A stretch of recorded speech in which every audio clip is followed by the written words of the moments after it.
왜 내 자녀는 나를 이렇게 쉽게 무시할까요? 지난주 한 어머니가 저에게 이런 이야기를 했습니다. 선생님, 제가 정성껏 준비한 음식을 보고 아이가 엄마 음식은 맛없어 배달시켜라고 하더라고요. 그 순간 가슴이 무너져 내렸어요.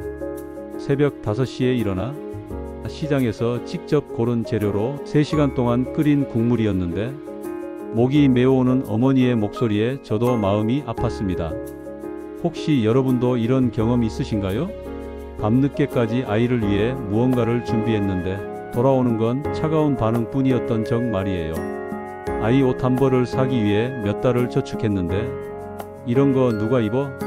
친구들이 웃을 것 같아라는 말을 들었던 적이 있으신가요? 더 속상한 건 똑같은 아이가 친구들이나 선생님 앞에서는 정말 예의 바르고 착하다는 것입니다. 다른 사람들은 정말 잘 키우셨네요 라고 칭찬하는데 정작 부모인 우리에게만은 함부로 대하죠.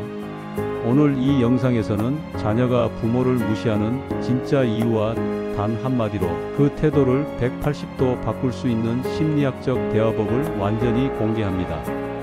20년간 가족 상담을 해오며 발견한 놀라운 사실이 있습니다. 자녀의 무시하는 태도는 사실 부모에 대한 사랑 부족이 아니라 완전히 다른 심리적 원인이 있다는 것이죠. 실제로 부모를 가장 함부로 대하는 아이일수록 부모에 대한 애착이 더 강하다는 역설적인 연구 결과도 있습니다. 더 중요한 건 이 문제를 해결하는 열쇠가 부모의 손에 있다는 사실입니다. 소리 지르지 않아도, 눈물 흘리지 않아도 단 한마디로 자녀의 마음을 열고 존중하는 관계로 바꿀 수 있는 방법이 있어요. 제가 오늘 공개할 방법을 적용한 부모님들의 실제 후기를 잠깐 들어보세요. 3일 만에 아이가 엄마 고생하셨어요 라는 말을 했어요. 20년 만에 처음으로 아이가 제 어깨를 주물러 주더라고요. 이제는 아이가 먼저 도와드릴 것이 있나요? 라고 물어봅니다. 지금부터 집중해서 들어보세요. 오늘 배우는 내용 하나만으로도 여러분의 부모-자식 관계가 완전히 달라질 것입니다. 그리고 한번 바뀐 관계는 평생 지속될 것입니다. 먼저 충격적인 연구 결과 하나를 말씀드리겠습니다. 하버드 대학교 발달심리학과에서 10년간 1200가정을 추적 조사한 결과 자녀가 부모를 무시하는 행동의 87%는 안정감의 역설 때문이라는 것이 밝혀졌습니다. 안정감의 역설이 뭘까요? 아이들이 부모를 가장 믿기 때문에, 가장 안전하다고 느끼기 때문에 오히려 함부로 대한다는 것입니다. 마치 집에서는 편안한 잠옷을 입고 다니지만 밖에서는 단정한 옷을 입는 것과 같은 이치죠. 더 구체적으로 설명해 드리겠습니다. 17세 민준이 어머니가 저에게 했던 말이 생생히 기억납니다. 선생님, 우리 애가 친구들한테는 정말 예의 바르고 착해요. 친구 엄마들이 민준이 참 잘 키우셨네요. 우리 집에 놀러와서도 정말 예의 바르던데요 라고 할 때마다 속이 쓰렸어요. 정작 저한테는 인사도 안 하고 밥 달라고만 하거든요. 심지어 제가 아파서 누워있을 때도 엄마 배고파라고만 하더라고요. 이런 상황이 반복되면 부모는 심각한 혼란에 빠집니다. 내가 뭘 잘못했을까? 다른 집 애들은 왜 착한데 우리 애만 이럴까? 하지만 여기서 놓치면 안 되는 중요한 사실이 있습니다. 사실 이것은 정상적인 발달 과정입니다. 아이들은 본능적으로 안전한 관계와 위험한 관계를 구분합니다. 부모는 절대 자신을 버리지 않을 거라는 확신이 있기 때문에 더 솔직하고 때로는 더 함부로 표현하는 것이죠. 실제로 이스라엘의 아동심리학자 하임 오머 박사의 연구에 따르면 부모에게 가장 많이 투정 부리는 아이일수록 부모와의 애착 관계가 더 안정적이라는 결과가 나왔습니다. 그렇다면 왜 문제가 될까요? 문제는 이런 행동을 방치했을 때 일어납니다. 심리학에서는 이를 관계적 퇴화라고 부르는데 존중 없는 관계는 시간이 갈수록 더욱 악화된다는 것이죠. 실제 사례를 하나 더 말씀드리겠습니다. 중학교 2학년 서연이는 처음엔 단순히 엄마 음식 별로야 라고 말했습니다. 어머니가 참고 넘어갔죠. 6개월 후에는 엄마는 요리도 못해라고 했고 1년 후에는 엄마 때문에 우리 집이 이상해라고까지 말했습니다. 이처럼 무시하는 태도는 점점 확대되고 심화됩니다. 처음엔 음식에 대해서만, 나중엔 부모의 모든 것을 무시하게 되는 것이죠. 더 심각한 것은 이런 패턴이 성인이 되어서도 지속된다는 점입니다. 30대, 40대가 되어서도 여전히 부모를 무시하고 당연하게 여기는 성인들을 상담실에서 많이 봅니다. 그렇다면 어떻게 해야 할까요? 20년간 가족 상담을 하면서 시니어 부모들이 반복하는 실수 패턴을 발견했습니다. 이 실수들이 오히려 문제를 더 악화시킨다는 것을 모르는 분들이 너무 많아요. 첫 번째 실수는 과거 공로를 내세우며 감정적으로 대응하기. 내가 너를 위해 평생을 희생했는데, 아버지가 너 대학 보내려고 얼마나 고생했는지 알아? 우리가 없었으면 내가 지금 어디 있겠니? 이런 말들 하고 싶으셨죠? 하지만 이는 완전히 역효과입니다. 왜냐하면 성인 자녀는 이런 말을 들으면 죄책감보다는 부담감과 짜증을 먼저 느끼기 때문입니다.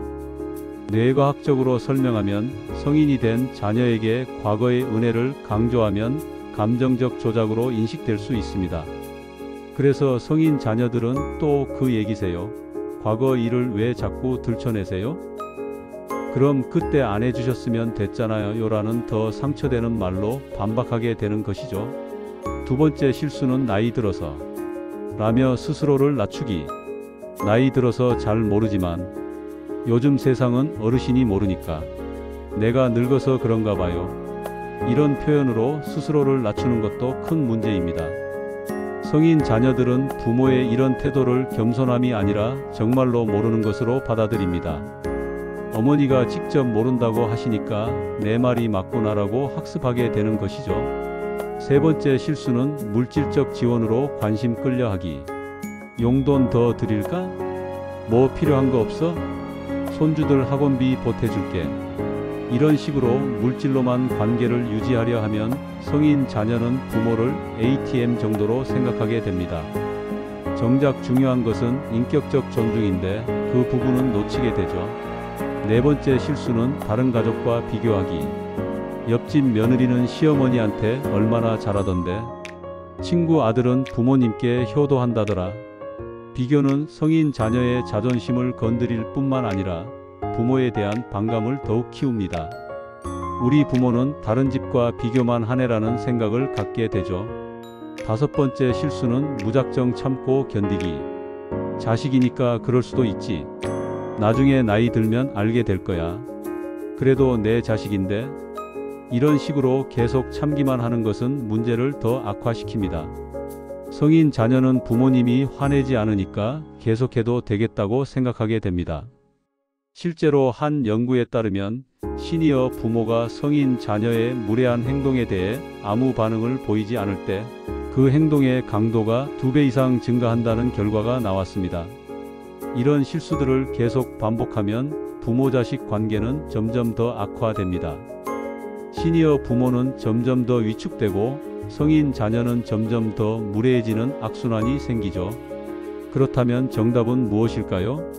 지금부터 공개할 대화법은 정말 놀라운 효과를 보입니다. 저는 이것을 거울 효과 질문법이라고 명명했습니다. 핵심 원리는 이렇습니다. 자녀가 부모를 무시하는 말을 했을 때 감정적으로 반응하지 말고 그들이 스스로 자신의 행동을 객관적으로 바라볼 수 있도록 거울을 제시해주는 것입니다. 마법의 질문, 그 말 너 친구한테도 똑같이 할 수 있어? 이 한마디가 왜 그렇게 강력한지 설명해 드리겠습니다. 먼저 실제 사례로 설명해 드리겠습니다. 김씨 가족의 이야기입니다. 고3 아들 상훈이가 어머니가 새벽 5시에 일어나서 준비한 도시락을 보고 이렇게 말했습니다. 엄마, 이런 반찬 누가 먹어? 친구들이 보면 창피해. 그냥 편의점에서 사 먹을게. 평소 같으면 어머니는 이렇게 대응했을 것입니다. 그럼 뭘 해달라는 거야? 엄마가 얼마나 바쁜데? 새벽에 일어나서 정성껏 만든 거잖아. 하지만 이번에는 달랐습니다. 어머니가 조용하지만 단호하게 물었습니다. 상훈아, 그 말 내 친구 엄마한테도 똑같이 할 수 있어? 친구 집에 놀러가서 도시락 보고 이런 반찬 누가 먹어요? 창피해요 라고 말할 수 있어? 상훈이는 순간 멈췄습니다. 그리고 당황한 표정으로 그건 다르잖아라고 중얼거렸죠. 어머니는 차분하게 이어서 말했습니다. 왜 다른데? 똑같은 반찬이고 똑같이 정성껏 만든 건데 왜 친구 엄마한테는 못하고 엄마한테는 할 수 있는 거야? 그 순간 상훈이는 자신의 행동을 객관적으로 바라보게 되었습니다. 엄마, 미안해. 내가 좀 심했나 봐. 이게 바로 거울 효과입니다. 또 다른 사례를 들어보겠습니다. 중학교 1학년 지은이는 어머니가 새로 사준 옷을 보고 이렇게 말했습니다. 엄마는 센스가 없어. 이런 옷 누가 입어? 친구들이 웃을 것 같아. 어머니는 이렇게 반응했습니다. 지은아, 그 말 친구한테도 할 수 있어? 친구가 새 옷 입고 왔을 때 너 센스 없다. 그 옷 누가 입어? 라고 말할 수 있어? 지은이는 깜짝 놀란 표정을 지었습니다. 그런 말 하면 친구가 상처받잖아. 그래, 맞아. 친구가 상처받을 말이면 엄마도 상처받을 말이지. 왜 친구는 배려하면서 엄마는 배려하지 않는 거야? 이런 대화 후에 지은이는 완전히 달라졌습니다. 왜 이 질문이 성인 자녀에게 특히 효과적일까요? 과학적 근거를 바탕으로 설명해 드리겠습니다. 성인의 뇌는 청소년기와 달리 전전두엽이 완전히 발달하여 사회적 일관성을 매우 중요하게 여깁니다.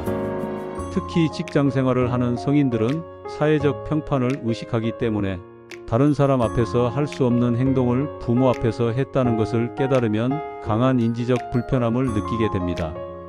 예를 들어 45세 성인이 직장에서는 상사에게 흑존댓 말을 사용하면서 75세 부모에게는 요즘은 그렇게 안 해요 라고 말하는 자신의 모순을 발견하게 되면 즉시 행동을 수정하려고 합니다. 40대 성인들은 직장에서 관리자 역할을 하면서 부모 앞에서는 자녀 역할을 합니다. 그 말 직장에서도 할 수 있나? 라는 질문을 받으면 거울신경세포가 작동하여 관리자로서의 자신을 상상하게 됩니다. 그 과정에서 내가 지금 부모님께 한 말이 얼마나 무례한지를 객관적으로 인식하게 되는 것이죠. 하버드 대학교의 로렌스 콜버그 교수의 도덕 발달 이론에 따르면 40대 성인은 사회계약 지향 단계에 있습니다. 즉, 사회적 역할과 책임을 매우 중요하게 여기는 시기입니다. 이 시기에 성인들에게 직장에서도 그렇게 하시나요? 라고 물으면 자신의 사회적 역할과 현재 행동 사이의 모순을 즉시 인식하게 됩니다. 혹시 주변에 성인 자녀와의 관계로 고민하는 시니어 분이 계시다면 이 영상을 꼭 공유해 주세요. 함께 건강한 세대 간 소통을 만들어갈 수 있을 것입니다. 이제 시니어 부모와 성인 자녀 사이에 자주 발생하는 구체적인 상황별로 어떻게 대화해야 하는지 자세히 알아보겠습니다. 상황 1. 성인 자녀가 시니어 부모의 건강관리 방식을 무시할 때 잘못된 대화. 어머니, 그런 민간요법 믿으면 안 되세요. 병원에서 처방받은 약만 드셔야 해요. 그래, 엄마가 무식해서 미안하구나. 앞으로는 내 말만 듣을게. 네, 제가 다 알아서 할게요. 어머니는 걱정하지 마세요. 올바른 대화. 어머니, 그런 민간요법 믿으면 안 되세요. 병원에서 처방받은 약만 드셔야 해요. 그 말투로 직장 상사나 고객한테도 똑같이 말할 수 있나? 사장님, 그런 방법 믿으면 안 되세요 라고? 그건 예의에 어긋나죠. 맞아. 그럼 어머니한테도 예의에 어긋나는 말 아닐까? 걱정해주는 마음은 고맙지만 말하는 방식을 좀 더 존중해서 해줬으면 좋겠어. 상황 2. 성인 자녀가 시니어 부모의 의견을 구시대적이라고 무시할 때 잘못된 대화. 아버지, 요즘 세상은 그렇게 안 돌아가요. 아버지 방식은 너무 옛날 방식이에요. 그래, 내가 늙어서 요즘 세상을 모르나 보다. 네, 저희 세대가 더 잘 알아요. 아버지는 그냥 편히 쉬세요. 올바른 대화. 아버지, 요즘 세상은 그렇게 안 돌아가요. 아버지 방식은 너무 옛날 방식이에요. 그 말 존경하는 회사 선배나 멘토한테도 똑같이 말할 수 있나? 선배님 방식은 너무 옛날 방식이에요 라고. 그럴 수는 없죠. 그럼 왜 아버지한테는 그렇게 말하는 거야? 아버지도 오랜 경험과 지혜가 있는 사람이야. 다른 의견이 있으면 존중하는 방식으로 이야기할 수 있지 않겠니? 상황 3. 성인 자녀가 시니어 부모의 기술 사용을 답답해할 때 잘못된 대화. 어머니 그런 것도 모르세요? 정말 답답해요. 몇 번 알려드렸잖아요. 미안해. 엄마가 너무 둔해서 나이 드니까 머리가 안 돌아가네. 그럼 그냥 사용하지 마세요. 제가 대신 해드릴게요. 올바른 대화. 어머니 그런 것도 모르세요? 정말 답답해요. 그 말투로 회사 신입사원이 모르는 걸 물어봐도 그런 것도 몰라? 정말 답답해라고 말하나? 그럼 신입한테는 친절하게 알려주죠. 맞아. 그럼 어머니한테도 그렇게 친절하게 알려줄 수 있을까? 어머니도 처음 배우는 거니까 인내심을 갖고 알려주면 안 될까? 상황 4. 성인 자녀가 시니어 부모의 조언을 간섭이라고 여길 때 잘못된 대화. 어머니 저는 이제 어른이에요. 제 일에 간섭하지 마세요. 그래, 엄마가 참견했구나. 앞으로는 아무 말 안 할게. 네, 그게 좋을 것 같아요. 올바른 대화. 어머니 저는 이제 어른이에요. 제 일에 간섭하지 마세요. 그 말 존경하는 멘토나 선배가 조언해 줄 때도 간섭하지 마세요라고 말할 수 있나? 선배 조언은 다르죠. 왜 다른데? 어머니도 인생 선배로서 걱정되어서 하는 말인데 조언이 필요 없다면 어머니 조언 감사하지만 제가 알아서 할게요 라고 정중하게 말할 수 있지 않을까? 상황 5. 성인 자녀가 시니어 부모를 의사결정에서 배제할 때 잘못된 대화. 아버지는 그냥 계세요. 저희가 알아서 결정할게요. 그래, 내가 이제 쓸모없는 사람이 됐구나. 그런 뜻이 아니라 편하게 쉬시라는 뜻이에요. 올바른 대화. 아버지는 그냥 계세요. 저희가 알아서 결정할게요. 그 말 회사에서 경험 많은 임원한테도 그냥 계세요. 저희가 알아서 할게요 라고 말할 수 있나? 그건 신뢰가 되죠. 맞아. 아버지도 가족의 한 구성원이고 오랜 경험이 있는 사람이야. 결정은 당신들이 하더라도 의견은 들어볼 수 있지 않겠니? 거울 효과 질문 후에는 반드시 관계 회복 단계를 거쳐야 합니다. 이 단계를 놓치면 일시적인 효과에 그칠 수 있어요. 1단계 공감과 이해 표현하기. 자녀가 자신의 잘못을 인식했을 때 부모는 즉시 비난하지 말고 공감부터 표현하세요. 내가 그렇게 말한 이유도 충분히 이해해. 스트레스 받을 때는 가장 가까운 사람한테 짜증내고 싶을 수도 있어. 이런 공감의 말이 자녀의 방어 기제를 완전히 해제시킵니다. 2단계 감정 공유하기. 그 다음에는 부모의 감정을 솔직하지만 비난하지 않는 방식으로 표현하세요. 하지만 엄마도 사람이고 내 말 하나하나가 얼마나 큰 영향을 주는지 이제 알았으면 좋겠어. 엄마도 칭찬받고 인정받고 싶은 마음이 있거든. 3단계 긍정적 미래 제시하기. 마지막으로 희망적인 미래상을 함께 그려보세요. 우리가 서로 존중하면서 대화하면 훨씬 더 좋은 관계가 될 수 있을 거야. 엄마도 노력할게. 너도 조금만 신경 써주면 안 될까? 이 방법을 적용한 박씨 가족의 놀라운 변화를 소개하겠습니다. 박씨의 고이 딸 은정이는 평소에 엄마 음식 맛없어, 엄마는 패션 센스 없어 같은 말을 일상적으로 했습니다. 어느 날 은정이가 또 엄마, 그 옷 너무 촌스러워. 다른 거 입고 나가라고 했을 때 박씨는 이렇게 반응했습니다. 은정아, 그 말 내 친구한테도 할 수 있어? 은정이가 그건 당연히 못하지라고 하자 박씨는 그럼 엄마한테도 하지마. 엄마도 기분 나쁘거든 라고 담담하게 말했습니다. 그 다음이 중요했습니다. 박씨는 감정적으로 몰아붙이지 않고 이렇게 말했습니다. 은정아, 엄마도 예쁘게 보이고 싶어. 내가 보기에 어떤 옷이 나을까? 함께 골라줄 수 있어? 이 한마디에 은정이는 완전히 달라졌습니다. 엄마 미안해. 내가 도와줄게라고 하며 함께 옷을 골라주기 시작했습니다. 2주 후 박씨는 저에게 이런 메시지를 보냈습니다. 선생님, 정말 신기해요. 아이가 엄마, 오늘 뭐 해드릴까요? 라고 먼저 물어보더라고요. 18년 만에 처음 듣는 말이었어요. 그리고 제가 요리할 때 옆에 와서 엄마, 내가 도와줄 게 있어? 라고 물어봅니다. 부모와 자녀의 관계는 세상에서 가장 특별하고 소중한 관계입니다. 하지만 때로는 가장 가까운 사이이기 때문에 오히려 더 함부로 대하게 되고 상처를 주고받기도 하죠. 오늘 여러분께 전해드린 거울 효과 질문법은 단순한 대화 기술이 아닙니다. 이것은 서로를 진정으로 존중하는 관계를 만들어가는 첫걸음입니다. 실제로 이 방법을 적용한 수백 가정의 놀라운 변화를 목격했습니다. 한 어머니는 저에게 이런 말을 했습니다. 선생님, 30년 만에 처음으로 아들이 제 생일을 챙겨주었어요. 케이크까지 직접 만들어서 가져왔더라고요. 그러면서 엄마, 그동안 정말 미안했어요. 이제부터 잘할게요 라고 하는데 눈물이 나더라고요. 또 다른 아버지는 이렇게 말했습니다. 딸이 갑자기 아빠, 어깨 아프시죠? 제가 주물러 드릴게요 라고 하는데 25년간 키워오면서 처음 듣는 말이었어요. 이런 기적 같은 일이 정말 일어나는구나 싶었습니다. 기억하세요. 변화는 하루아침에 일어나지 않습니다. 하지만 꾸준히 노력한다면 분명히 결과를 보게 될 것입니다. 지난 20년간 수많은 가족들을 상담하면서 확신하게 된 것이 있습니다. 진정한 사랑은 무조건적인 허용이 아니라 서로를 존중하는 관계에서 꽃핀다는 것이죠. 여러분도 이제 자녀로부터 존중받는 부모가 되실 수 있습니다.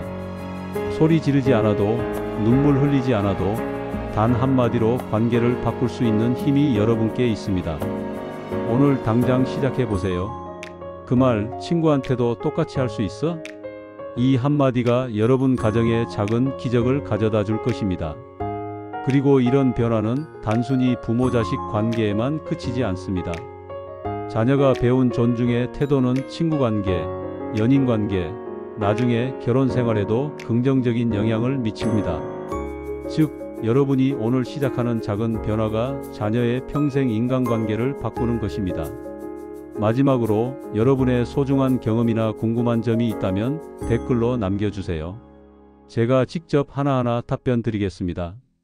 그리고 이 영상이 도움이 되셨다면 주변의 다른 부모님들께도 꼭 공유해 주세요. 함께 건강한 부모-자식 관계를 만들어가는 것, 그것이 우리 사회를 더 따뜻하게 만드는 길이라고 생각합니다. 구독과 좋아요, 알림 설정까지 해주시면 더욱 유익한 가족 관계 콘텐츠로 찾아뵙겠습니다. 여러분 모두 행복한 가정을 만들어 가시길 진심으로 응원합니다. 다음 영상에서는 부모의 잔소리를 듣지 않는 자녀를 단 5분 만에 변화시키는 비밀 대화법에 대해 알려드리겠습니다. 놓치지 마세요. 감사합니다.